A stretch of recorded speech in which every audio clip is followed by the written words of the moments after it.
क्योंकि बकरे की अम्मा कब तक खैर मनाएगी आप देखते रहिए बस।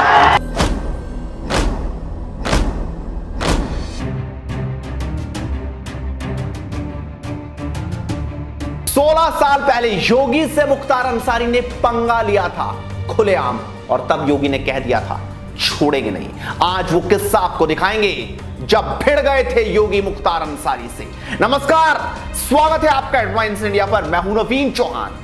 उत्तर प्रदेश में योगी आदित्यनाथ की सरकार ने अपराधियों के गुनाहों का पूरा हिसाब किताब करने का मन बना लिया है। अपनी गुंडागर्दी और अपराध के दम पर दहशत फैलाने वाले मुख्तार अंसारी की मुश्किलें अब और बढ़ गई हैं, क्योंकि जल्द ही उसे यूपी की जेल में शिफ्ट किया जाएगा। मुख्तार के गुनाहों का हिसाब योगी आदित्यनाथ आखिर क्यों जल्द से जल्द करना चाहते हैं, यह जहन में हर किसी के है। योगी पहले ही बोल चुके हैं कि कब तक बकरे की अम्मा खैर मनाएगी। सबसे पहले आप उनका एक बयान देखिए, उसके बाद आपको किस्सा दिखाएंगे। अब कुछ करने की आवश्यकता है, अपनी ताकत का एहसास कराने की आवश्यकता है। कौन मौलाना हैदराबाद से बोलता है, कौन कहां से बोलता है, इसमें बहुत चिंता मत करिए, क्योंकि बकरे की अम्मा कब तक खैर मनाएगी आप देखते रहिए बस। बहुत दिन चलेगा नहीं ये, उन सबको मालूम है कि आने वाला समय और आने वाला दिशा क्या होने जा रही है। तो देखा, यूपी में कई सरकारें आई और चली गई, लेकिन 2017 के बाद अंसारी और उससे जुड़े लोगों पर शिकंजा कसना शुरू हो गया।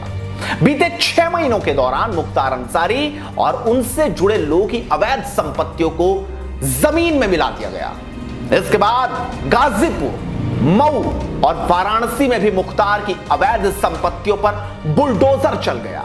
योगी आदित्यनाथ की सरकार में मुख्तार अंसारी के खिलाफ कार्रवाई इतनी तेज हो गई कि हर कोई हैरान था, आखिर क्यों।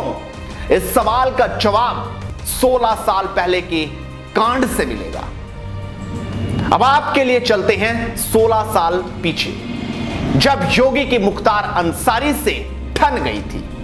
समझिए आप, 16 साल पीछे की यह कहानी। साल 2005 जब मऊ दंगे हुए थे, मुख्तार अंसारी खुली गाड़ी में दंगे वाली जगहों पर घूम रहा था।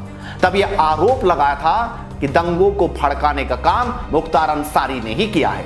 इन दंगों के बाद 2006 में गोरखपुर में तत्कालीन सांसद योगी आदित्यनाथ ने मुख्तार अंसारी को चुनौती दी थी कि मऊ आकर पीड़ितों को इंसाफ दिलाएंगे, लेकिन उन्हें मऊ जिले में दोहरी घाट में ही रोक दिया गया था। इसके 3 साल बाद 2008 में योगी आदित्यनाथ आजमगढ़ जा रहे थे, तब उनके काफिले पर जबरदस्त हमला कर दिया गया था। उनकी गाड़ी में तोड़फोड़ हुई थी, शीशे तोड़ दिए गए थे, उपद्रवियों ने आगजनी की थी। उस वक्त योगी आदित्यनाथ ने संकेत दिया था कि उन पर किसने हमला करवाया था। तत्कालीन सांसद योगी आदित्यनाथ ने कहा था कि लगातार मुस्लिम पक्ष गोलियां चला रहा था, गाड़ियों को तोड़ा जा रहा था, पुलिस मौन बनी थी। हम लोगों ने चेतावनी रैली की, हम लोग इस लड़ाई को आगे बढ़ाएंगे। जिसने भी गोली चलाई, अगर पुलिस कार्रवाई नहीं करेगी तो गोली मारने वालों को जवाब दिया जाएगा, उसी भाषा में जिस भाषा में वो समझते हैं। आजमगढ़ हमले में कुछ लोगों ने मुख्तार अंसारी का हाथ होने का भी आरोप लगाया था, लेकिन पुष्टि नहीं हुई थी। क्या पता था, वक्त लौट कर आता है। और अब जब योगी आदित्यनाथ प्रदेश के मुखिया हैं, तो उन्होंने राज्यों को माफिया राज और गुंडा राज से मुक्त करने का संकल्प ले लिया है। आज योगी उसी संकल्प को पूरा करने के लिए लगे हैं। मुख्तार अंसारी के अंडरवर्ल्ड पर बुलडोजर से लगातार हमला हो रहा है। इतना ही नहीं, मुख्तार गैंग के कई अपराधी या तो एनकाउंटर में मारे जा चुके हैं या फिर जेल के सलाखों के पीछे हैं। मुख्तार गैंग की अरबों की संपत्ति भी जब्त हो चुकी है, और अब मुख्तार उस खुली गाड़ी से व्हील चेयर पर आ चुका है। यानी जिसमें वो घुमा करता था ना, अब व्हील चेयर पर है। यानी उसका हिसाब किताब जबरदस्त तरीके से हो रहा है, और उम्मीद की जा रही है कि हिसाब अब और जल्दी होगा, क्योंकि योगी ने कहा था मैं लौट कर आऊंगा। 16 साल बाद अब मुख्तार अंसारी को अपनी औकात जरूर समझ आ रही होगी। आप इस वीडियो को शेयर कीजिए और लगातार जुड़ रही एडवांस इंडिया के साथ सब्सक्राइब कीजिए, क्योंकि मुद्दे के बाद मुद्दे के साथ बेबाक अंदाज में करते रहेंगे। नमस्कार।